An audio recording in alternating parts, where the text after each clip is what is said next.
Hello. मैं सुन के जा रही हूँ। ये 20 नाली का प्लॉट हुआ। ये पॉपुलर का पेड़ लगा है नीचे, लाइट का पोल दिख रहा है, वहाँ तक ये ज़मीन जाती है, रोड से लगी हुई है। सामने ये पूरा हिमालय भी हुआ, नॉर्थ फेसिंग इसका डायरेक्शन है। वैली भी बहुत प्यारी है।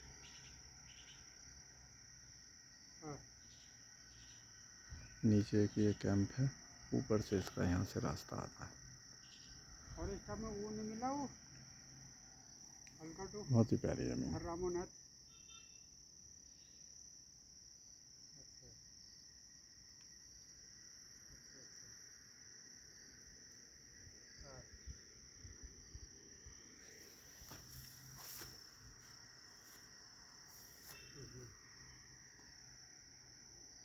चारों तरफ फॉरेस्ट लगा हुआ है ऊपर।